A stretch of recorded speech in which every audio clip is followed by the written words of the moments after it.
Hey, good morning, everybody. Welcome back to the Plan B podcast. I'm your host, Coach B. If you don't know who I am, you don't worry about that. Just go on to coachbperformance.com. You can see that I've been in the game of sport a very long time as a former pro athlete, a former coach, and now focusing my time, still working with athletes, but focusing my time on doing research into elite performance. Okay, so today's episode is really targeted at coaches, but I know athletes and parents and just anyone who is listening will get a lot of takeaways today. And we have a very special guest who is an expert in this field who is going to help us break down what it is like to be a neurodivergent athlete. Okay. So when you hear that word, I wonder what you're thinking.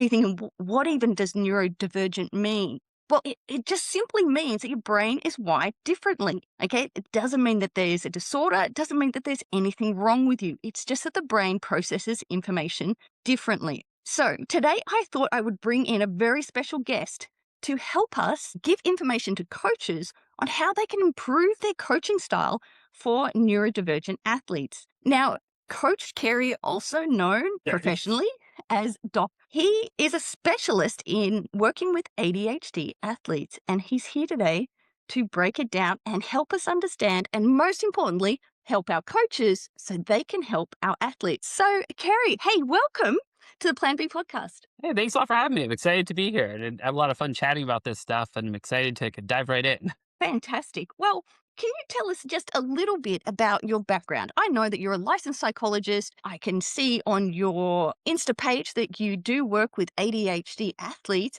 And I guess I just wanted to start off to say, how did you land in that role? What kind of led you to that and your interest? Sure, that's a good question to start. Yeah, so I specialize in ADHD and executive function issues, and what got me into focusing, private practice in terms of athletes is, I mean, a lot of the people, especially kids and teens that I work with, happen to play a lot of sports, and I've sort of over the years seen sort of two sort of camps of athletes overall, where I see, especially at the elementary school age, kids that basically very briefly try a team sport and quit, or refused to even try one in the first place, but actually like a lot of the sports and didn't quit because or not play because of a dislike of the sport, but rather, they had issues with teammates. They had a hard time with focusing and understanding what to do in drills. And then, it became a lot harder as I got older to then try to go back and even do that, or there was no interest because of such a bad experience when they were younger. So I've seen that piece of things. I've also seen, older, teen, young adult athletes that basically, get very far in a sport, but basically still have kind of things that become very challenging with it. So some of it's keeping track of assignments and be able to stay eligible to play the sport in the first place on a school team. There's the aspect of navigating a practice schedule and getting homework done. But even with the sport itself, challenges with remembering plays, let's say for basketball or football, or sometimes having a harder time with like the smaller nuances of things in a sport, understanding different things, on the court or field, like where you're supposed to be in relation to someone else, and just things that maybe, at that age, that a lot of other people may be fully get. They just haven't fully gone yet because of the executive functioning piece. Yeah, and if you're an athlete or you're a coach and you're listening to this and you're going, wow, neurodivergent, that kind of sounds like me, and maybe starting to feel uncomfortable. Hey, don't feel uncomfortable because somewhere between 40 to 60% of elite athletes may be neurodivergent. And my own coach, Galen Clues, who's a sports psychologist, classified me as neurodivergent growing up. And, obviously that hasn't changed. So I'd never look at this as a negative. Just so I want to put that on the table. Why do you think that this term of neurodivergency, which is basically thinking differently, why is there such a high percentage for elite athletes? I mean, I think there are a couple of reasons possibly for it. And again, this is sort of speculation, but I would venture to guess that, part of it is that, for you, the ADHD is one example that would fall under that umbrella. A lot of times, not always, but a lot of times, people with ADHD have a hard time with, excess energy. So they need a lot of physical activity. So a sport can be a really good way to kind of channel some of that need for excess physical activity and to create structure. Because that's one of the other things that a lot of people with neurodivergence thrive on is having structure. And so sports can really do that in terms of, structure like within the sport itself, more of like a set schedule with practices and games, keeps kids off of screens a little bit more. So like the idea of it, kind of, and it gives a sense of motivation, something to work towards. And so if school is not, for example, is not as inherently motivating for some kids, a sport might be. And so it creates that, goal of something to work for. And so I think those are some of the reasons that I think, the people with ADHD or other things under the involved neurodivergence would might gravitate towards the sport. Yeah, and guys, I do want to point out that while we're on this topic, like some of the greats have actually openly come out and said that yes, they too are also neurodivergent, which is again, let's just get back on to what it is. It's just a brain that thinks differently. Michael Phelps and Simone Biles have openly said that they are neurodivergent. And why I wanted to have this podcast today is not to try to make you all kind of academics and experts in this field, because that's Coach Carey. He's already nailing that. And I'm going to list his website at the end of our talk today. And you can go and read a lot more on what he does and what services are available, not just for athletes, young people, adults as well. He even has some really cool things like a boot camp going on there, which, maybe I need to go and investigate that at some point. But today's whole purpose is how do we help our coaches deliver information more effectively and in a way that can be understood and absorbed by athletes? And particularly when we know via research that such a high percentage of athletes think differently. Okay, so let's just forget the term. Let's forget the term neurodivergent. So let's talk about communication, Kerry, because I want to know, what is the single biggest communication mistake you see coaches make when they're talking to neurodivergent athletes? I mean, I think probably the biggest mistake is, and again, this regardless of being neurodivergent or not, the idea is one size does not fit all in terms of how kids and athletes process information. So some may do very well with oral instructions and get it. Others may need, maybe very visual, need a visual, illustration of things. And then there's also the attention piece that if a coach goes on and on talking, and I know it's very easy to kind of, go on and talk for a while, but the problem is the longer you talk, the less people are going to listen. Right. And having been an athlete myself for a long time and also been in environments where I just see coaches go on, and the athletes, guys, they're tuning out. And there's every athlete that's listening right now, they're nodding and going, hey, why couldn't we just get straight to the point? So that communication style is really important. So how it's very difficult, Kerry, when you've got a huge group of athletes, and just like in a school setting where it's not necessarily one system fits all, aside from talking less, what else could coaches do to help those athletes with their different learning skills? Because there might be some neurodivergent athletes listening that don't even know that they're neurodivergent. Yeah. Well, so I think there are a couple of things. I mean, I think one, again, is obviously trying to keep the verbal piece somewhat short. I think, when you're giving explanations for drills, to try to make it as visual as you can. So, for example, setting people up to do a demonstration of it.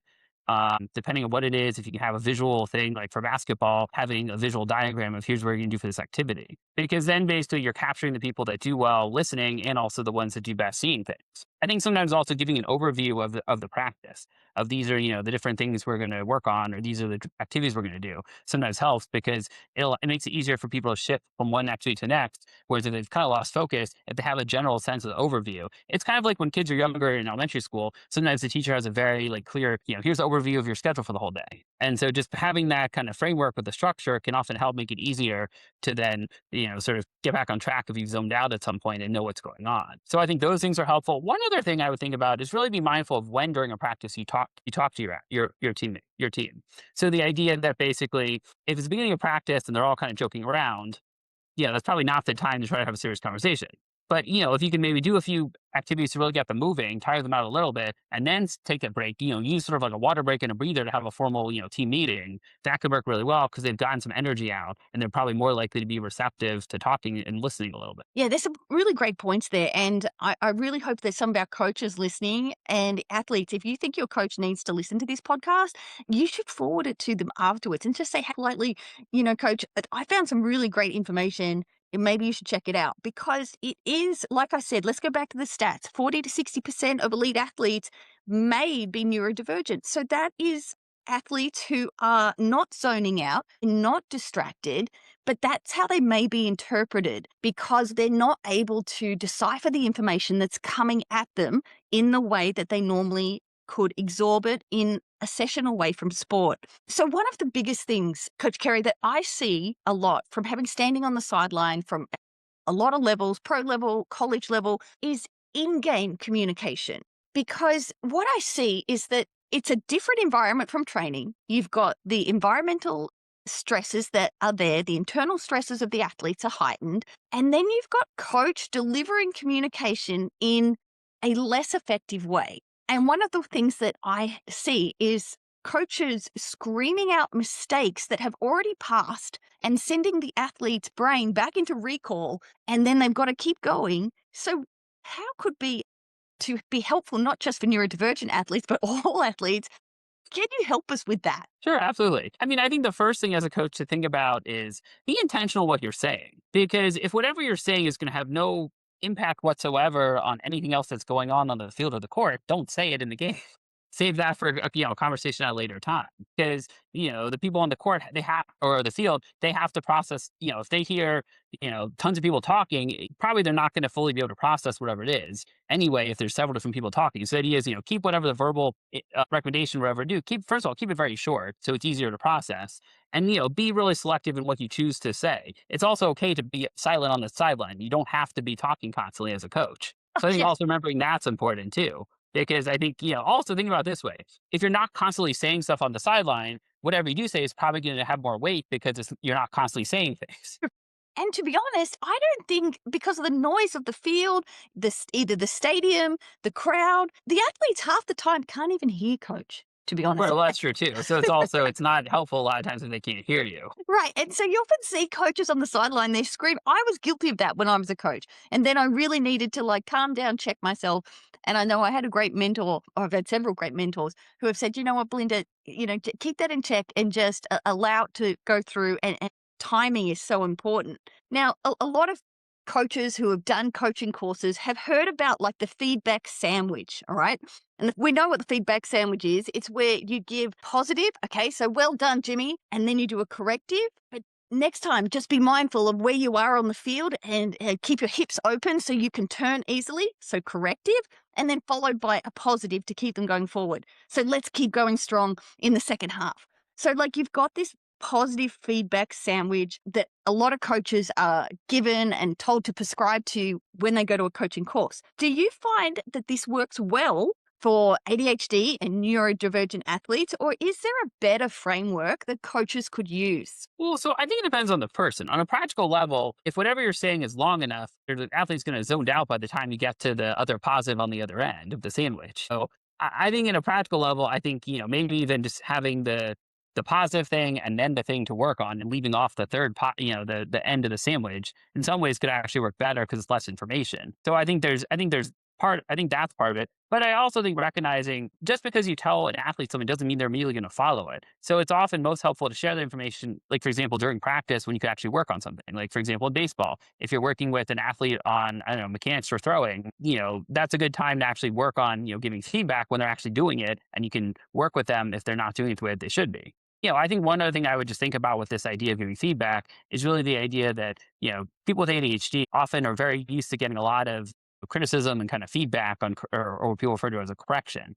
And so the problem is that if you're continuing to give feedback from like a sports perspective, if someone's not doing something the way they should, just, using basketball or baseball as an example of, throwing the ball, like a coaching technique in theory is the idea that you're supposed to keep repeatedly correcting the person until they do it correctly because of the fact that they're going to learn how to do it properly. The problem is if they're not making a change, then it impacts their self-esteem. And then so that's where I think especially for youth athletes, you really have to draw the line between deciding when do you keep sort of pushing someone and reminding them to try to improve and change versus letting it be in the moment if they're not making a correction. But to also, recognize even small attempts. Like to them, it's a real attempt, even if you don't see much of a difference. If there's some difference you see, using that can also really help a lot. Right. And maybe even doing like a little bit of postscript in your brain to go, hey, that's something that I'm going to address in practice during the week. But right now, in the moment, with an athlete or any athlete, but more importantly, if it is an athlete who has ADHD or who is neurodivergent, don't forget, coaches, if you're listening right now, they're also extremely sensitive and they have heightened kind of receptive to noise, light. That's what comes with part of having a brain that thinks differently. So while you're kind of shouting out your corrective feedback and you're not getting it, and the athlete's getting maybe a tiny bit of it, but it's not perfect. I, you know, Coach Carey, would you be with me and just say, kind of count your losses and just hold on to what you do have? Because this is an athlete who's also really highly stimulated, and it's not probably the best learning environment at that moment. Yeah, no, I really agree with you. I mean, when it comes down to it, I would hope that most coaches also really want to focus on the athlete as a person, not just in the sport. And basically, they're also not going to excel in the sport, if their self esteem is so poor. So really, it's a Exactly. win win for them as an athlete and as a person to sort of be mindful of their self esteem.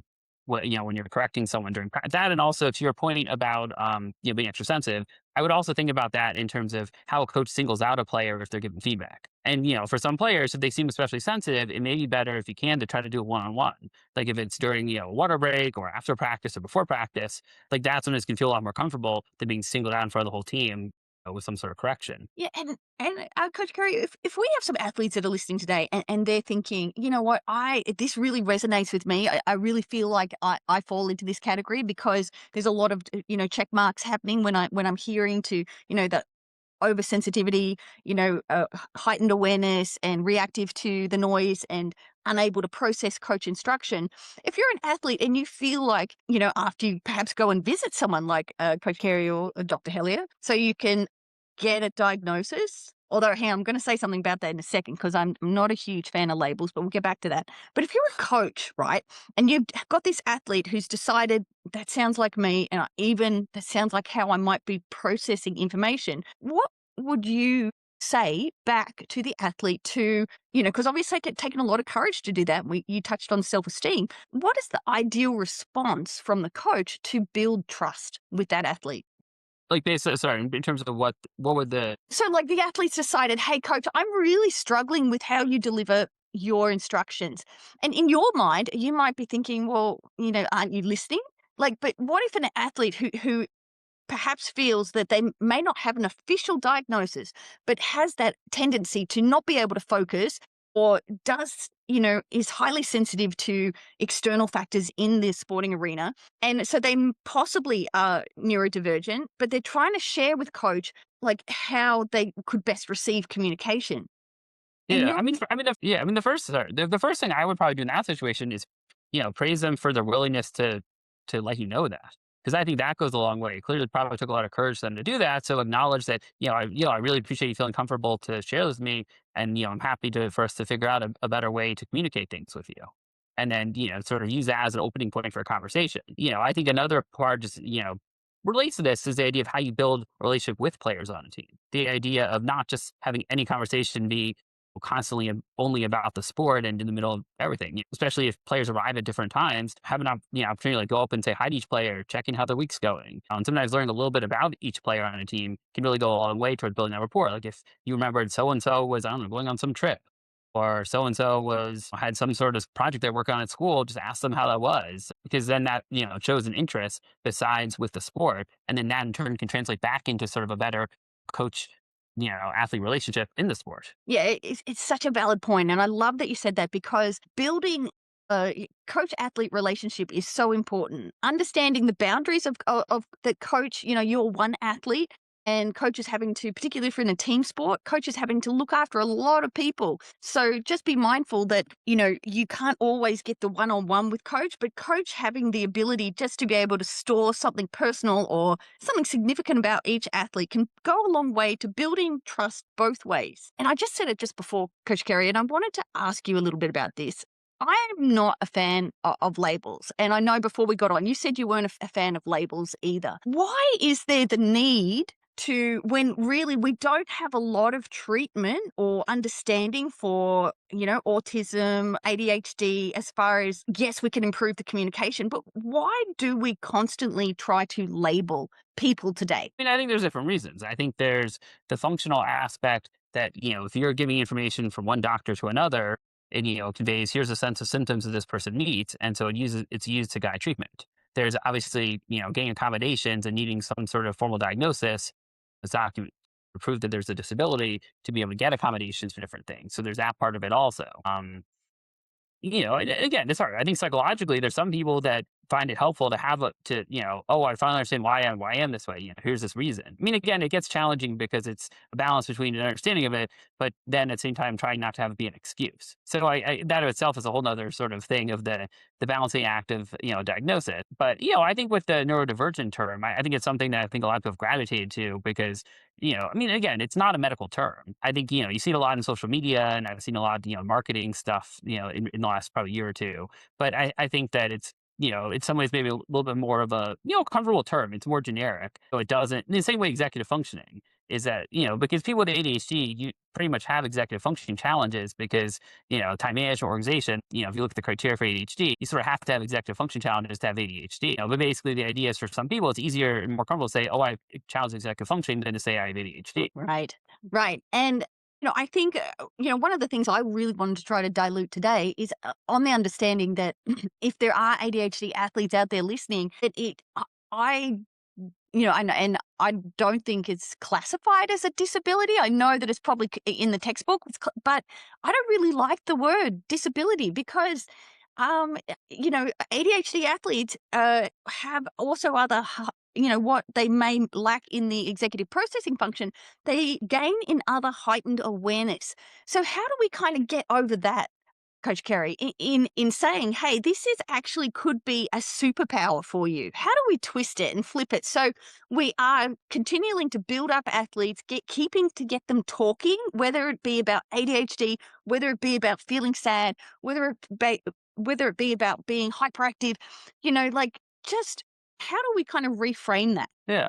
I mean, I think first of all, reframing is the idea of someone's strengths, regardless of any sort of diagnosis or not. What are their strengths? So, if someone hyper focuses on things, even if it's because of ADHD, you don't have to focus on it just because of ADHD, but that's something that, the strength, if it allows them to really, hone in on a certain aspect, let's say of training. If they're, because it's also the idea with ADHD, it's this idea of of stimulation that people with ADHD can focus really well on the things that interest them because they're sufficiently stimulated. It's the stuff that's harder doesn't interest them as much. It doesn't create that stimulation where it's more challenging. So, the person with ADHD that, really wants to go out and, train and do certain drills themselves, if they're motivated to do it, they're going to go out and do it and probably do a really good job because they're super motivated. If their coach gives them specific drills to do and they sort of have to do them and have no interest, but are doing it because the coach insists they do it, they're probably not going to be as motivated to follow through on doing those drills at home on their own. Right. And I guess this what you're saying is just fantastic takeaways for coaches listening to understand and improve that kind of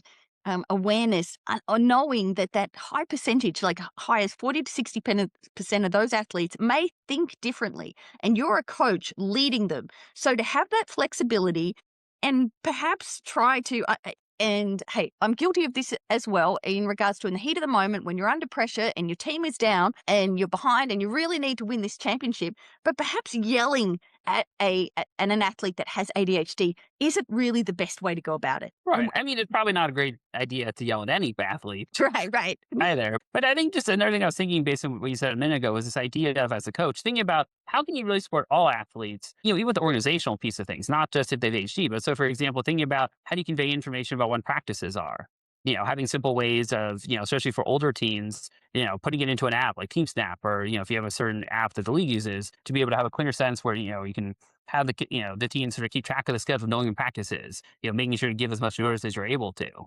And, things like that. Even simple things as if, that you have if you have a home and away jersey, making sure you label on the game, is it a home, which jersey do you wear? Even if in theory, like, so here's the thing, like, so for example, like, let's say, I don't know, basketball, for example, let's say you're a basketball coach and there's a home, obviously probably have a different jersey unless it's reversible for home and away. But even if like in the schedule, it says home game, someone with ADHD might not always automatically connect it up to say, oh, that means I must wear white or Right. whatever the color is. So the idea of even like explicitly stating that in the notes or something for the game, wear your white jersey. Yeah, will probably help, players be less likely to forget their uniform. Yes. Is And wear the correct one. right. And honestly, and I think every little tip that we can give athletes is really helpful because, every single one of them is running their own movie in their head. Okay. They've got a lot of things that they're thinking about on top of just, hey, I've got to execute what coach says to me. The athletes are also processing, okay, my girlfriend Susie is also going to be in the crowd. My peers are going to be there. So they've also got that kind of distraction in their brain as well. And that's just normal kind of for young adolescent athletes.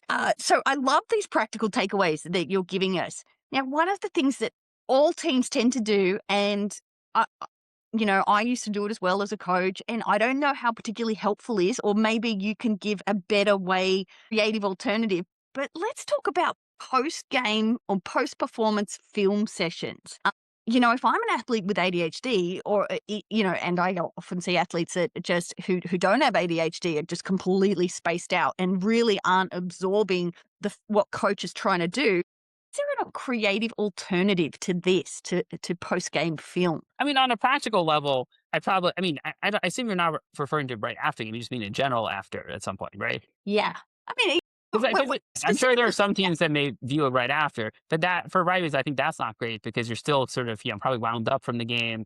It's kind of like the idea of the car ride home, that, not talking about the game and, upsetting the athlete, until they've had time to kind of cool off a little bit can be really helpful. So I think, they're not going to be as receptive right away to feedback and looking at the film. The thing though is thinking about like, what do you want?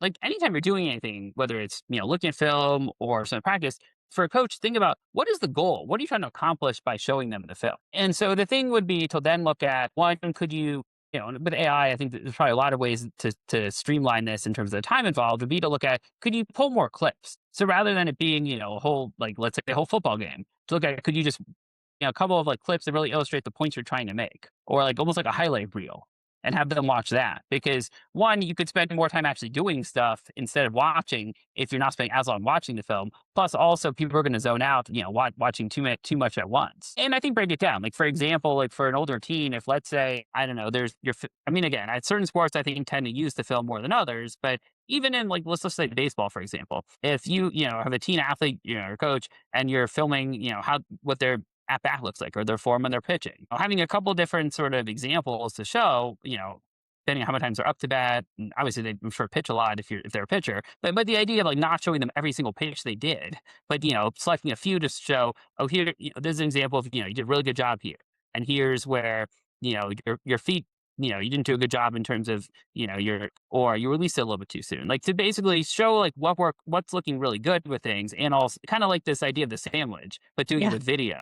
I mean, one other thought too, and again, I have mixed feelings on this. I think it depends on the person, but there could be times where for some people, if it's short enough, being able to view it on their own has value because they could view it one they could review it multiple times themselves, and they could do it, and they may feel better not watching in front of other people. Because it's also another piece of it is if you're analyzing your gameplay in front of the entire team, for a lot of people, but in general, that may feel very stressful and leaves them challenges being upset in terms of self-esteem if they're feeling they're being criticized in front of the whole team on stuff that's on video. Yeah. Oh, yeah. 100%. Particularly if you've had an And absolute shocker.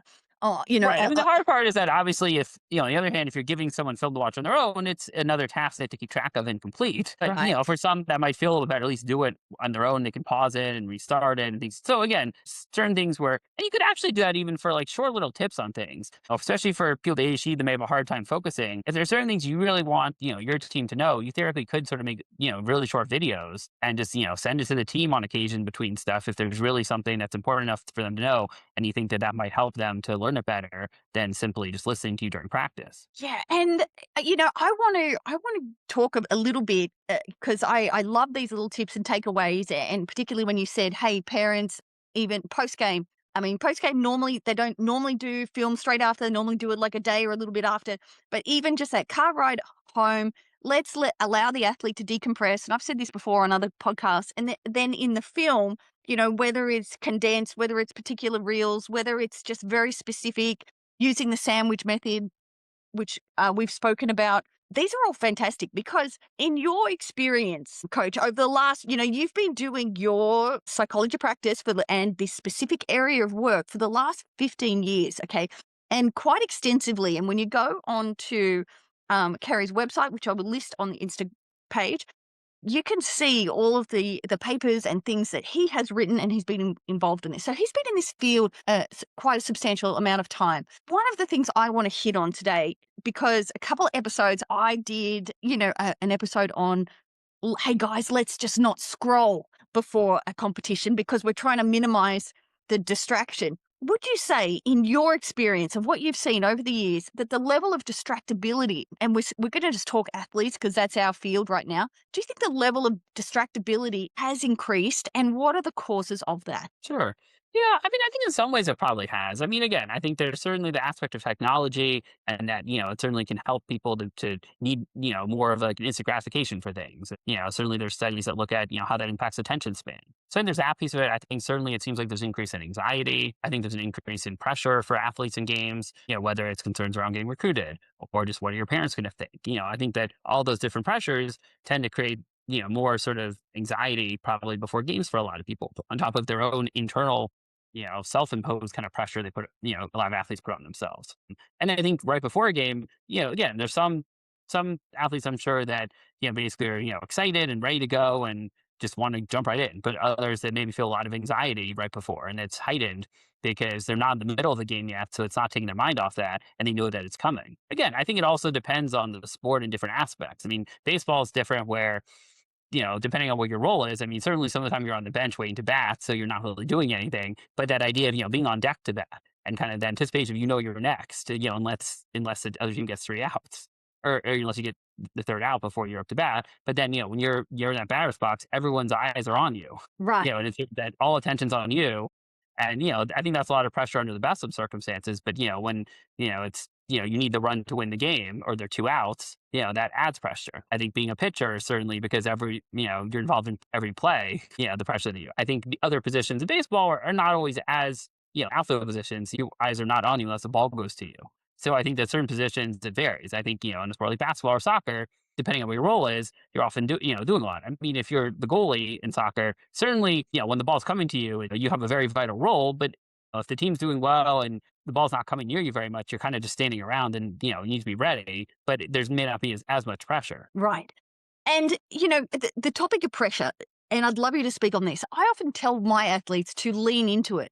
I mean, come on, we're either highly competitive athletes, we're there. I get that we roll out the line that everybody participates and that we're there for participation, but come on, real athletes, and that's everybody who plays sport is some type of an athlete. They're there to win, okay? So pressure is gonna be there in any form, and I've always said to my athletes, "Lean into it. Embrace it." What would you say to that?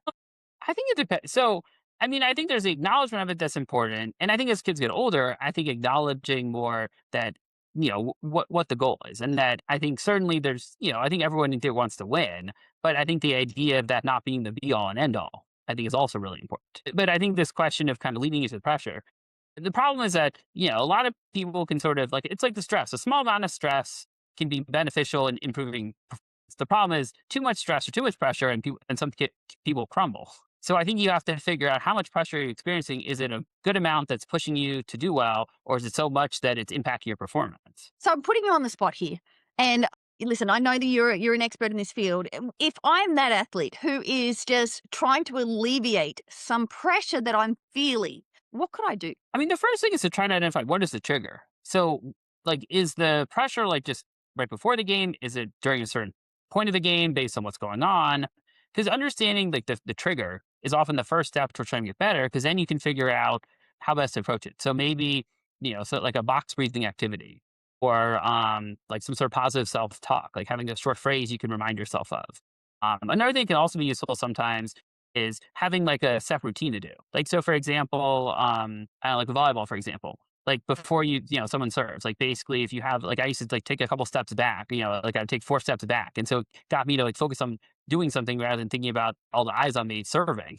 And, that and functionally I had a long serve. So it helped. I need to be a feet back from the line. But the point is that basically like a lot of athletes have routines because they're helpful in taking away that pressure, so you can focus on using the routine as a way to gain control over the situation and feel better. Yeah, and I just had this great conversation with one of my athletes on the weekend, and he is actually he's a basketball player. And he's actually the first person that everybody listened to when this Plan B podcast was launched.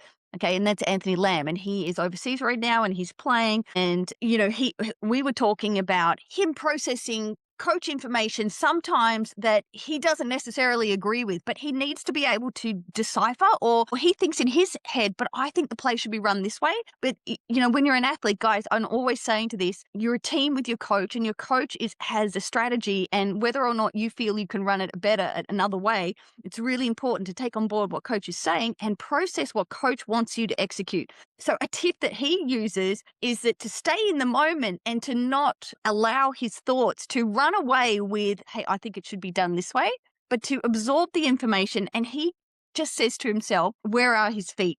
And he looks at his feet and he looks down, to stay where he is and not be distracted by other thoughts or thinking, no, coach, I think we should have done it this way, or maybe a little bit better, and just sit with the information and allow it to permeate in you, and look down at your feet. So you're kind of not looking anywhere, or at coach's expressions, or what are other athletes doing, and just listen.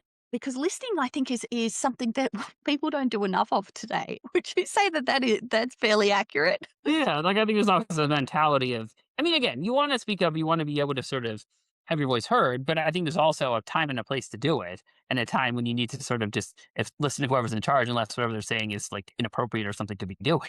Yeah, exactly. And now, or just flipping back to the coach side, because I really want coaches to get, takeaways from today. One thing I've noticed with working with myself, working with adolescent athletes and young adults, is that their processing function is different from an adult, or from a coach. And so when you get those lengthy pauses from adolescents, when you've said something, you don't necessarily need to fill it. Is that something that you would agree with? Because some people also take a longer time to process things than others. And if they're processing something and you just start filling the time because you don't want the silence, they may get distracted and not, internalize whatever you just said. 100%. So, guys, be okay with once you've said an instruction, and even though you're expecting feedback, sometimes you won't always get it.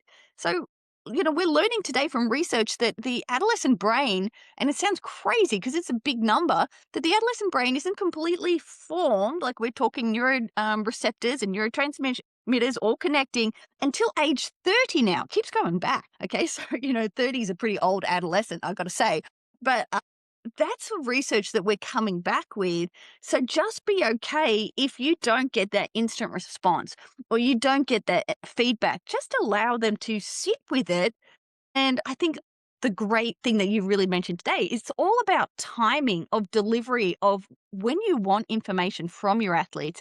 Perhaps curate that in a way that allows the athlete time and space, create a space for athletes to be able to do that. Right. No, exactly. Because I think that really makes a difference, because then they're going to process what you've said better and understand it and retain it, rather than just, in one ear out the other. Exactly. And, and hey, I get that, we are becoming more aware of all the things, it feels like autism is a word that's people speak of a lot, and ADHD is something that a lot of people have come forward and said, yes, I've been diagnosed with that. And perhaps, to be honest, even though I'm not a huge fan of labels, perhaps it's always been there, and now we just have a heightened awareness of that. And we certainly can see that if we look in just mainstream media. I was just talking to Coach Carey before we came on, and said that yesterday in Sunday's New York Times, okay, so it was Sunday the 8th of March, there was on the front page, there was a story about how colleges in the US have had an increase of up to 50%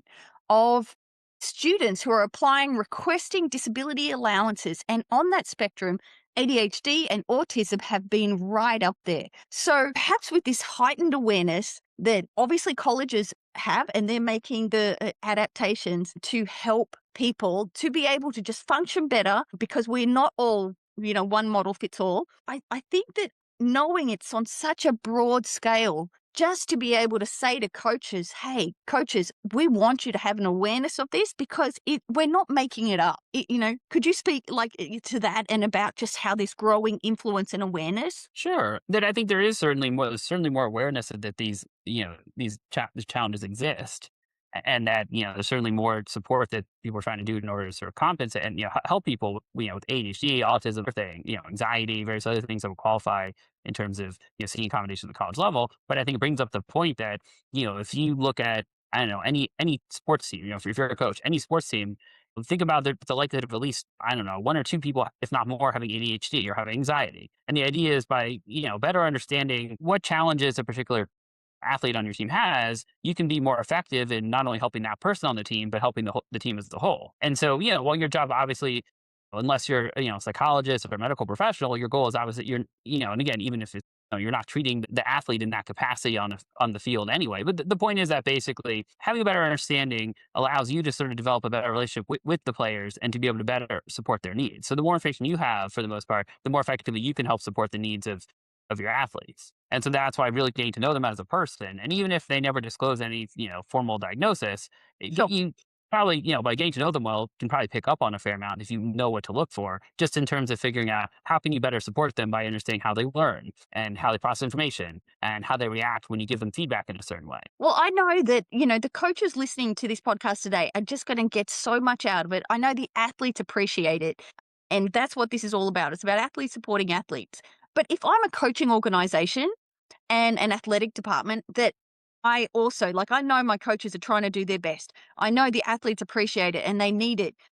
But what are three things a coaching organization or an athletic department could do to help support their coaches facilitate this? Sure. I mean, one is to give coaches, some sort of training on these things of what to look for and very practical strategies on how to support these things. But in general, how to support a better approach to communication in general, regardless of any sort of diagnosis. Just thinking about the idea that it's not just about how well can you coach baseball or basketball or soccer, but how well can you develop relationships with players and structure practice in a way that, help all kids, and youth athletes to be able to thrive. So I think just, focusing on that perspective, I think the training I think is really important.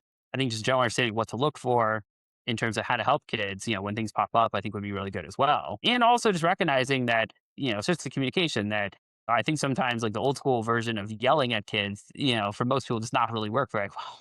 And that's why I think basically recognizing that and looking at the alternative options, I think is really crucial too. Yeah. And, I've been saying this for some time, and I'm hoping that we're seeing more and more of a trend is that, the role of a mental performance coach as another team member in a team, in a organization. So, so you have your strength and conditioning, and then you also have your mental performance who not only works with the athletes, but could also have the option to train the coaches as well on the best ways, as you said, with or without a diagnosis, on ways to improve in-game communication, to improve the flow of communication so that the athlete's mental performance. Now, if the athlete is mentally performing optimally, of course, everything else is going to go in sync. Okay. All the training that they've done during the week is going to come through better. But if we don't have and help our coaches to be equipped, and they can't do everything, they're already Uber drivers, packers. Like I saw this funny meme the other day on a coach who said she posted like herself dressed up in everything that she does as a coach. And I don't know. I'm guessing, Coach Carey, you're along the lines of me. I really feel like we need to get with today's day and age, 2026, and we should be having mental performance coaches and maybe remove the word psychology because that kind of can put the connotation of it may be connected to a diagnosis but really keep it honed in on sport. But let's not just help the athletes, but let's help the coaches. Yeah, no, absolutely. And I think also it's the idea that, sort of if you help the athletes and the coaches, off the field as well, you're going to function better. Everyone's going to function better on the field too. So, because if everything's going wrong in the personal life, it's going to be hard to actually function optimally on the field. So the idea is really like taking care of the athlete as a whole and the coach as a whole can really go a long way towards really increasing the performance on the field. Yeah, 200%. And I take that as like, part of my philosophy and foundation of working with athletes and then building teams. So you've been fantastic today, and I know that we could easily talk for a longer period of time. And there's so much more that you do and you have to offer. And I am going to put your website at the bottom so that coaches, parents, athletes, if you're listening to this and you want to know more and you want to become better informed on how you can support your athletes, Coach Carey has so much on offer with his website. And what is that website called? Just so we can direct people there. Sure. HellerPsychologyGroup.com. Okay. All right. So you're definitely going to be able to find that. And so in closing today, I want to just give you some rapid fire questions because I always love this part just for you to answer. Okay. So let's fire it off. What is one myth about neurodivergent athletes that you wish would disappear? but they're all good at sports. If you could say one thing directly to every coach listening right now on kind of this topic that we've been talking about today, what would it be? Think about the idea of what got the athlete interested in the sport in the first place, which is probably having fun to at least a large part. And the idea of thinking about no matter what level you're coaching at, are the players having fun? If you could, Because they're going to function better if they're having fun as they're working hard. oh yeah, 100%. And if you're enjoying what you do, you're going to be more motivated. You're going to be um, more likely to work even harder. If you could say one thing to every athlete, whether they have ADHD or neurodivergent, or someone that maybe feels like they're struggling in the communication process and that they don't feel like they belong in this sport, or they're just, when it comes to execution, they train like a beast during the week, but they get game day or they get under pressure and they're feeling stressed and they're trying to process information that comes at them and they seem to just be missing the mark, what would you tell them? What I would tell them is if you're trying really hard and you're not getting the goal that you want, to take a step back and really write this out, to look at what are the different pieces of things that you're working at during the week to practice, what's happening during the game, because taking that step back outside of the game to look at what part of the game are you having a hard time processing information with. Is it the same type of play that, depending on the sport, that you're struggling with? Because like writing out the actual steps of where you're having trouble sometimes can give you new insights into how to make it better. And then also seeking out appropriate professional support is needed, or really as a starting point, talk to your coach. Explain to your coach, this is what I'm doing. This is what is happening in the game. This is where I'm having trouble. What suggestions you have on what I could do differently? Because it's that idea that when you take a step back, and this goes for stuff outside of sports as well. When you take a step back and really look at what's working, what's not, that's often how you figure out how to make changes and what changes to make. Because you need to take a concrete step to actually make changes, not just say I want to make things better. Because you have to have an actual concrete step of what to do in order to accomplish that. Yeah. And athletes listening, if you've taken this and you go, right, okay, the first thing I'm going to do is I'm going to go talk to coach, just also be mindful of what we said before about timing. Perhaps when the coach is just taking a breather from the middle of practice isn't the right time. Find a way to communicate with coach, whether it's, via email or whatever your preferred communication process is that's set by the team. Reach out to the coach separately from practice to say, hey, I'd like a time to talk. And that way, one, you've got coach's attention. It's not that you wouldn't have coach's attention in the moment, but remember that coaches are often processing. They're like you. They're also processing a lot of information as well. They're doing it on the fly and they're also coordinating other staff members as well. So they've got a lot, and it's not that what you're trying to say isn't important. It's just that we also have to give coach a little bit of grace and allow them the space, just like we're asking coaches to create space for athletes. Athletes, give your coaches a break and allow them the space and the opportunity to actually reply. So lastly for you, Coach Carey, is that as a former volleyball player, okay, in what position in volleyball did you play? I know there was all different were you? It's been so long. I played it. I mean, I guess I did primarily back row, I guess. Okay. Well, I was hopeless at volleyball. I know we've got some volleyball players, listening that will get an Yeah. appreciation for that. So you've done this journey, and clearly you have this interest, and you've contributing so much to continuing to support athletes. Final thing I want to say is, how can athletes, just from your experience in this field, how can athletes best support themselves? Because I am a little bit all about allowing athletes to be autonomous and to empower athletes, just like this whole podcast is about empowering athletes. What could athletes do to help themselves? You need to really find a good balance in life, with the idea that you want to sort of have your time to train, have it planned out, and work hard at it. But you also need to be able to focus on things outside of sports as well, and not have sports be 100% of your time. Because I think that you need time to decompress and relax. And I think having a variety of interests can really help a lot in terms of making you more well-rounded, which in turn can make you better at the sport. Because then, when you're focusing on sport, you're giving it your all and you don't get burned out from the sport.